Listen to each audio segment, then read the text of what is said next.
Hello and welcome to this video, and to one that will be at home because I don't know if you can hear it, but I've got a cold, or at least a bit of a cold, so I'm not feeling tip top and have no intention of going many places.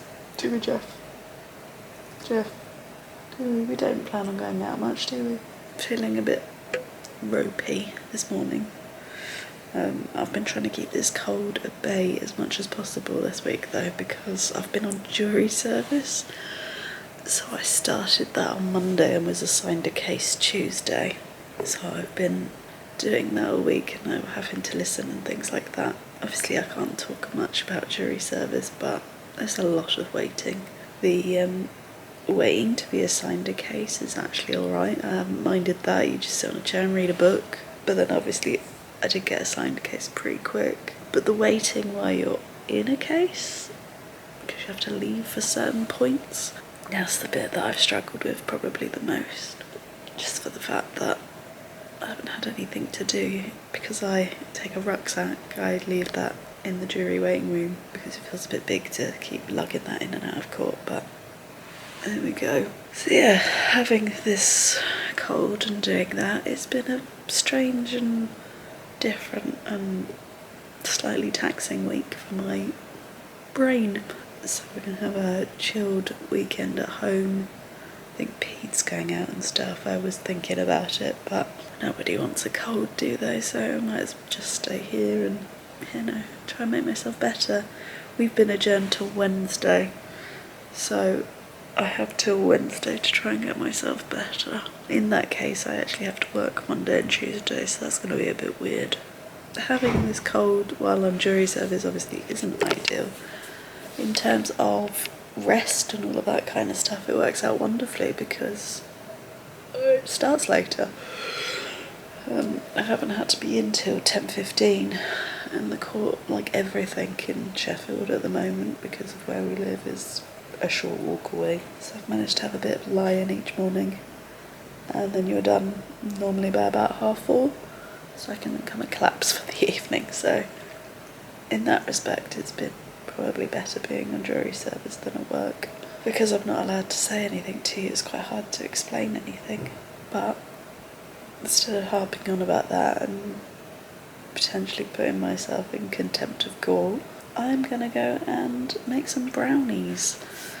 So I said to Pete that I wanted to bake some more. Obviously I don't know if you know, I made cookies a couple of weeks ago. I really want to make some brownies. And then Pete said he wanted them to be chocolate orange, so I've had to spend a small fortune on Terry's chocolate orange pieces so that we can have chocolate orange brownies for him. But I'm gonna go do that now. I would have taken you over and showed you the process of baking, but the kitchen is so dark that you're not going to be able to see anything anyway. So I'll just show you at the end probably. You're going to stay there, Jeff? Chilling and looking out the window? Well, I'm not sure you can see around the curtain. If I don't move, I'm just going to feel worse, so let's go and sort this out. I had to draft in reinforcements. So there's the mixture. I don't have the right tins, because why would I? Pete also had to do a quick run to the shop and get some more cocoa powder because I was considerably. I did not have enough of that stuff. So as I just said to him, if there could be a way of me going, I fancy making brownies today, and then everything just comes pre-measured and pre-chopped and all of that kind of stuff, I think I would enjoy baking way more. The process of actually doing the folding and all of that I find quite relaxing. The measuring and making sure I've got all the ingredients, I do not. Right. They're now in the oven for 30 to 35 minutes. I think it was. I need to double check that. If I remember in future, I think I'll halve the mixture. I now feel a little bit like I've overdone it, but hopefully, as you can hear by the kettle, we're having some dinner at lunchtime today. We're going to have sausage and mash because Pete's going out this evening. So maybe if I eat that, I might perk up a bit. So this is a home vlog where we're out the house, but we're going to our other house, as in the storage unit that has all of our stuff in it. A 75-foot square second house. Yes, but has 2 sofas and a king-size bed. What more do you need? But yeah, we're going over to the storage unit because the annoyance of having to put all your stuff in storage when you move is that you then go, I need to use that, and then realising you don't have it in the house that you're living in. And I'm not sure how easy it is to find stuff in the storage unit. Probably not very easy. But that's what we're going to go and do and see if we can get some stuff. On the whole flat thing, because we've never really spoken about it since we moved in, this flat that we're living in will never be home. I'm getting used to it, but... It's fine, it's functional, but it will never be home. No. Just for the sheer fact that, you know, we have to have blankets on the sofas, so we can't quite make it all comfortable. Because we've got to make sure that Jeff can't damage anything. Otherwise we have to pay for it. I've also realised that the sofa is super comfy. Right, it is a good sofa. But I need a bigger back. I keep doing like this with my neck. Like, well, the cushion's quite squishy. Wanting to have something to rest my back and my neck. You know, a double bed is fine, but our other one is better.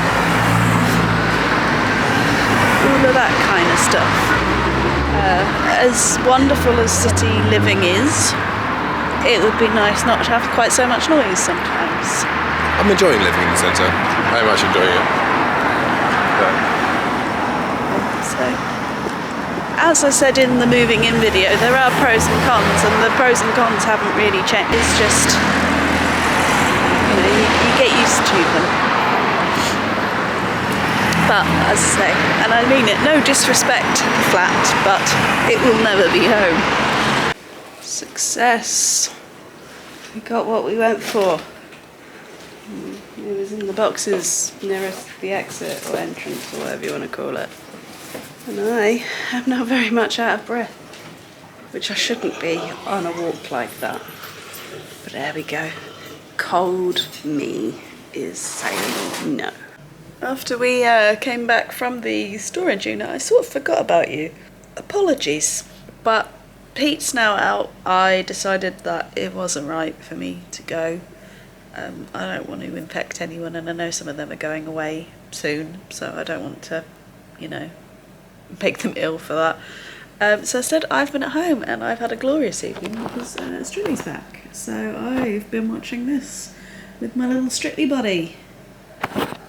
This is a great programme to watch with a dog that likes to bark at everything because there's nothing for him to bark at. So now I've got to try and work out who I actually want to vote for, because there's probably 4 that I would, and I think you get 3 votes. So that's my next thing. And then I need to work out what I'm doing after that. I might watch the end of the first episode of Drag Race, because that's what I started a couple of days ago. So maybe we'll do that. But I don't know. But yeah, Strictly. Good. It means that Christmas is coming, doesn't it? When that starts. Welcome to Sunday. I think I'm feeling a bit better today. But I have run 3k to try and sweat some of it out to, you know, make it better. I did have a coughing fit last night as well. I hate it when it goes to your chest and you get a cough, but there we go. I've tried to make myself a bit presentable because me and Pete are off to go and have a roast dinner today, which I'm excited about. We're going to a place called Silversmiths, I think. I need to double check that. So we're going there for a roast dinner today, which should be good. So I'll take you along for that. Hello, editing me coming in because I quite clearly didn't take you for that roast dinner and then never ended the vlog. So the roast at Silversmiths, it was called Silversmiths, it was nice but a little disappointing. The Yorkshire pudding was huge and really tasty, and the meat was cooked nicely, but there wasn't a lot of it. We both went for beef. I think if we had the chicken we may have got a bit more, but I mean the portion size was fine, to be honest. But yeah, it was just a little bit disappointing because I think we went in expecting bigger things than we actually got. We don't go out for a roast all that often, and the last time we did in London it was like really good. I'm very particular about my roast potatoes, and these ones weren't great, and because I'm a relatively slow eater, by the time I'd finished everything was stone cold because I think we were sat near the air conditioning unit and the plate wasn't very warm anyway. So the actual roast dinner part of it was not the best. It's not a place that I'm going to rush back to for a roast. I think we'll find somewhere else in future. However, I had a sticky toffee pudding for pudding, obviously, which was incredible, although I nearly changed my mind because on the menu it said sticky toffee pudding. I was like, great, but then it said mushroom and I think tonka bean, and I was like, mushroom in a pudding, what is that? But the other two also weren't really my kind of thing. So Pete had some sort of chocolate mousse thing with like hazelnuts, I think, which I'm not gonna like because I'm not a nut fan. And then the other one was another chocolate thing, but it had, I googled whatever it was called, and it was essentially a seaweed. I was like, well, that's not great. I think it was a brownie, and I'd made some of those earlier on that day, as you saw, or the day before in this video.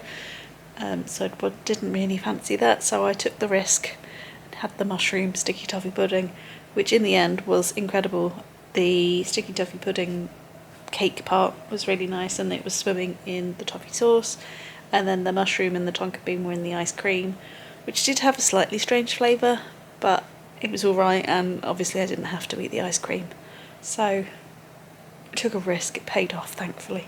But yeah, not a place that we'll rush back to, I don't think. I think there's probably better roast dinners in Sheffield somewhere.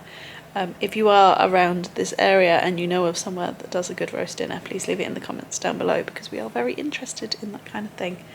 But yeah, so on that note, I'm going to end this video here. So if you've enjoyed it, please give it a thumbs up. If you haven't already, please go ahead and subscribe, and I will see you in the next one. Bye!